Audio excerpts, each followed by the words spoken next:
तो हे स्टूडेंट, कैसे हैं आप सब। तो स्वागत है आप सबका फिर से हमारे यूट्यूब चैनल हिंदी क्लासेस में। तो जैसा कि आज देख रहे हैं थंबनेल में कि आप लोग का एग्ज़ाम था 10th का, वो ख़त्म हो चुका है और आप लोग का 9 का एग्ज़ाम अब होने वाला है। ठीक है, तो ये जो क्वेश्चन पेपर होने वाला है 9 के लिए very very important question paper होने वाला है। ठीक है, इसमें से बहुत सा क्वेश्चन डायरेक्ट आप लोग को क्वेश्चन पेपर में देखने को मिलेगा। तो यही बोलना चाहूँगी कि आप लोग वीडियो को बिना स्किप किए शुरू से लेके अंत तक देखिए, क्योंकि वीडियो आप ही लोग के लिए बन रहा है। ठीक है ना, क्योंकि 9 के बच्चे 9 का वीडियो नहीं देखेंगे तो कौन देखेगा, इसीलिए आप लोग के लिए ही कर रहे हैं। तो आप लोग भी सपोर्ट कीजिए और वीडियो को शुरू से लेके अंत तक देखिए। ठीक है, तो चलिए वीडियो को शुरू करते हैं। तो देखिए, जैसे कि आप लोग अपना पहला क्वेश्चन देख रहे हैं कि स्वचालित वाहनों में एक यंत्र लगा होता है जो उसके द्वारा तय की गई दूरी को प्रदर्शित करता है। इस यंत्र को क्या कहते हैं? क्या कहते हैं? ऑडोमीटर या स्पीडोमीटर या थर्मोमीटर या इनमें से कोई नहीं। तो थर्मोमीटर होगा नहीं, इनमें से कोई होगा नहीं।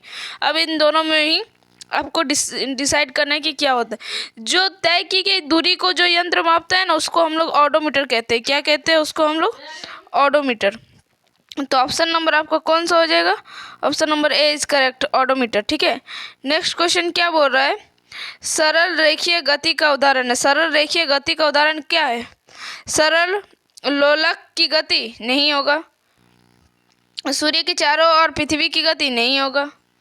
सड़क पर कार की गति, तो ये हो जाएगा सड़क पर कार की गति, या सड़क पर कोई व्यक्ति चल रहा है तो ये कैसा हो जाएगा? यह सरल रेखा में गति कर रहा है। ठीक है, तो option number B is correct answer हो जाएगा आपका, ये भी नहीं होगा। नेक्स्ट क्वेश्चन क्या बोल रहा है? इकाई समय में निश्चित दिशा में तय की गई दूरी है। किसी इकाई समय में निश्चित दिशा में तय की गई दूरी को क्या कहते हैं? वेग कहते हैं। Option number C is correct, sorry B is correct. क्या बोल रहे? एक समान गति का क्या लिखे? अवस्था में त्वरण होता है। एक समान गति की अवस्था में त्वरण होता है शून्य। ऐसा होता है शून्य। संवेग कैसी राशि होती है? संवेग कैसी राशि होती है? तो ये एक सदिश राशि होती है। कैसा राशि होता है? सदिश राशि होता है। ना ही अदिश राशि होती है और ना ही सदिश एवं अदिश दोनों होती है। या इनमें से कोई नहीं का तो कोई जवाब ही नहीं है यहाँ पर। तो ठीक है, तो ये एक सदिश राशि होती है जिसमें दिशा होता है, निश्चित दिशा होती है। वो कैसा? सदिश राशि होती है। क्या बोल रहे हैं नेक्स्ट क्वेश्चन? चलिए देखते हैं क्या बोल रहा है। देखिए नेक्स्ट क्वेश्चन आपका नेक्स्ट क्वेश्चन, सभी वस्तुएं अपनी अवस्था में परिवर्तन का विरोध करती है। यह गुण कहलाता है, क्या कहलाता है? पल, जड़त्व, द्रव्यमान या संवेग। तो इसे हम लोग जड़त्व कहते हैं। जड़त्व, जब कोई वस्तु अपनी जो अवस्था में वो है उसी अवस्था में रहना चाहता है, उसका वो जब परिवर्तन होता है तो वो विरोध करता है, तो इस अवस्था को जड़त्व का नियम कहते हैं। इस गुण को जड़त्व कहते हैं। ठीक है, क्या बोल रहे हैं नेक्स्ट क्वेश्चन आप लोग का? क्या दिया है? संवेग का एसआई मात्रक होता है। संवेग का एसआई मात्रक क्या होता है? तो न्यूटन किसका मात्रक होता है? बल का। तो ये नहीं होगा। ये इसका आप लोग कमेंट कीजिए किसका मात्रक होता है, बहुत ही आसान है। ठीक है, तो संवेग का जो एसआई मात्रक होता है, तो इसका करेक्ट आंसर ऑप्शन नंबर ए हो जाएगा, केजी मीटर पर सेकेंड। ठीक है, option number A is correct.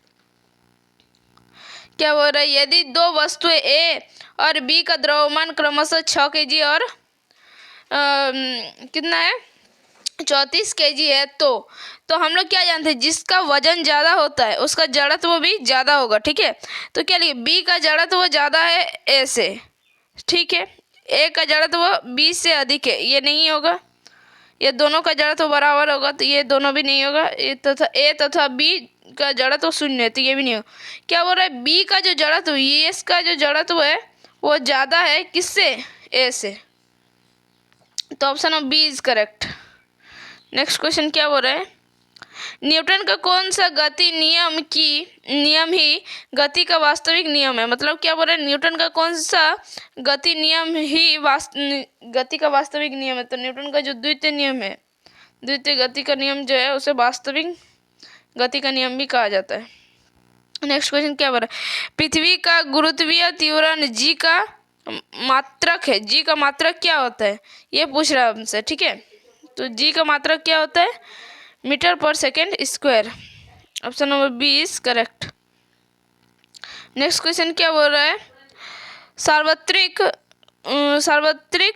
गुरुत्वीय स्थिरांक जी का एसआई यूनिट क्या है, एसआई मात्रक पूछ रहा है। ठीक है, तो उसका ऑप्शन नंबर आपका हो जाएगा, तो इसका आंसर कौन सा हो जाएगा, ऑप्शन नंबर, हम कहाँ से कहाँ पढ़े, रुकिए सॉरी, अब 11 नंबर क्वेश्चन छूट गया मेरा, 11 नंबर क्वेश्चन छूट गया है। क्या बोल 11 नंबर क्वेश्चन, पृथ्वी सूर्य के चारों ओर चक्कर लगाती है, यह किस बल के कारण होता है, तो ये किस बल के कारण होता है, तो ये गुरुत्वाकर्षण बल के कारण, सब हम लोग सब जानते हैं। ठीक है, अब 12 नंबर क्वेश्चन क्या हो रहा है, सार्वत्रिक क्या है? गुरुत्वीय स्थिरांक जी का ऐसा यूनिट पूछ रहा है, जी का ऐसा यूनिट क्या होता है, तो जी का जैसा यूनिट हो जाएगा आपका option number C is correct answer, Newton metre square पर KG square, option number C is correct. ठीक है, चलिए नेक्स्ट क्वेश्चन की ओर बढ़ते हैं। क्या यदि दो वस्तुओं के बीच का दूरी को आधा कर दिया जाए तो उसके बीच गुरुत्वाकर्षण बल किस प्रकार बदलेगा, तो वो 4 गुना बढ़ जाएगा, 4 गुना। आप लोग इसका फॉर्मूला जानते हैं, G equals to G m1 m2 by R square, इस टाइप से। ठीक है, इसमें से आप कह सकते हैं। नेक्स्ट क्वेश्चन क्या हो रहा है, द्रव्यमान का मान सभी जगह होता है, समान होता है, कैसा होता है, समान। द्रव्यमान का जो मान होता है वो सभी जगह पर समान होता है। एक चित्र दिया गया है और ये पूछ रहा है ये कैसा है, ठोस है, द्रव है, या गैस है, या प्लाज्मा है, तो ये ठोस है, क्योंकि ये बहुत से ज़्यादा निकट में है सारी चीज़ें। ठीक है, तो ये एक ठोस है। तो नेक्स्ट क्वेश्चन क्या हो रहा है, अगरबत्ती की सुगंध आपको दूर से ही मिलती है, इससे पदार्थ के कण के किस गुण का पता चलता है, इससे हमें क्या पता चलता है, पदार्थ के कण बहुत छोटे होते हैं, इससे हमको कोई मतलब नहीं है। पदार्थ के कणों के बीच के रिक्त स्थान होती है, तो गैस में तो वो रिक्त स्थान होगा ही। ठीक है, और क्या हो रहा है, पदार्थ के कण एक दूसरे को आकर्षित करते हैं, ऐसा कुछ नहीं है। पदार्थ के कण निरंतर गतिशील है, निरंतर गतिशील होंगे तभी तो क्या करेंगे, ये हमारे नाक तक पहुंचेंगे ना, तो option number D is correct. Next question, निम्नलिखित में किस पदार्थ का विसरण की गति तेज होती है, किसकी विसरण की गति तेज होती है, तो हम लोग जानते हैं सबसे कम जो गति होती है वो ठोस की होती है, उसके बाद होती है द्रव की, उसके बाद जो सबसे अधिक गति जो होती है वो गैस की होती है, तो विसरण की गति सबसे अधिक किस में होगी, गैस में। नेक्स्ट क्वेश्चन क्या हो रहा है, वायुमंडल दाब पर 1 केजी ठोस को उसके गलनांक पर द्रव में बदलने के लिए जितनी उसमें ऊर्जा की आवश्यकता होगी उसे हम क्या कहेंगे, तो उसको हम लोग क्या बोलेंगे, संलग्न की गुप्त ऊष्मा, option number C is correct. Next question, द्रव अवस्था में परिवर्तन हुए बिना ठोस अवस्था में सीधे गैस और वापस ठोस में बदलने की प्रक्रिया क्या कहलाती है, तो उसको हम ऊर्ध्वपातन कहते हैं, ऊर्ध्वपातन। बाष्पीकरण नहीं होगा, ठीक है, असंलग्न भी नहीं होगा और विसरण भी नहीं होगा, तो option number A is correct, ऊर्ध्वपातन। क्या लिखा है, काव्यांक क्या लिखे, क्वथनांक से कम ताप पर द्रव के वाष्प में परिवर्तन होने की प्रक्रिया क्या कहलाती है, तो इसका 20 नंबर का आपका क्या हो जाएगा, option number B is correct, बाष्पीकरण। क्या लिखा है, क्वथनांक में कम ताप पर द्रव के वाष्प में परिवर्तन होने की प्रक्रिया क्या कहते हैं, बाष्पीकरण, तो इसको बाष्पीकरण कहते हैं। ठीक है, नेक्स्ट क्वेश्चन क्या बोल रहे हैं, 0 डिग्री सेल्सियस बराबर होता है, तो 0 डिग्री सेल्सियस बराबर होता है +273 केल्विन। ठीक है, तो option number B is correct answer. Dalton के परमाणु सिद्धांत का निम्नलिखित में से कौन बिंदु द्रव्यमान संरक्षण के नियम की व्याख्या करता है, तो हम लोग क्या बोलते हैं कि द्रव्यमान संरक्षण के नियम के अनुसार क्या बोलते हैं, उन्होंने क्या बताया था, दिए गए तत्व सभी परमाणुओं का द्रव्यमान और रासायनिक गुणधर्म समान होता है, और क्या बोला था, परमाणु अविभाज्य सूक्ष्म कण होते हैं जो रासायनिक अभिक्रिया में ना तो निर्मित होते हैं और ना ही उसका विनाश होता है, तो ये बताया था ये। ठीक है, ये बहुत ज़्यादा इंपॉर्टेंट है इसमें, द्रव्यमान संरक्षण के नियम में। क्या बोल रहा है नेक्स्ट क्वेश्चन आपका, ऑक्सीजन की परमाणु द्रव्यमान इतना है, तो इसका अर्थ क्या है, ऑक्सीजन का एक परमाणु क्या बोल रहा है, कार्बन 12 परमाणुओं के द्रव्यमान के 1/12वें भाग के 16 गुना भारी है, तो इसका option number B is correct answer. ठीक है, किसी भी यौगिक का सूक्ष्मतम कण जो स्वतंत्र रूप में रह सकता है तथा उस यौगिक के सभी गुण को प्रदर्शित करता है कहलाता है, क्या कहलाता है वो? तो उसको हम लोग अणु कहते हैं। कैसा कहते हैं? अणु। परमाणु भी नहीं होगा, आयन भी नहीं होगा, संयोजकता भी नहीं होगा। निम्नलिखित में से कौन सा चतुर्परमाणुक है? चतुर्परमाणु 4 उसमें परमाणु है। ठीक है, तो इसमें 4 है, तो इसमें है, इसमें कितना है? देखिए 3 4 1 5, इसमें 5 है, इसमें 3 है 3, और इसमें आपका 2 है। तो हमको क्या पूछ रहा है? चतुर्परमाणुक। तो option number B is correct answer. Next question क्या बोल रहा है आपका? देखिए आपका क्या दिया है? 36। आपको नेक्स्ट क्वेश्चन दिया है कि 36 ग्राम जल का मोल में बदले, इसको मोल में बदलना है। तो नंबर ऑफ मोल्स बराबर क्या होता है?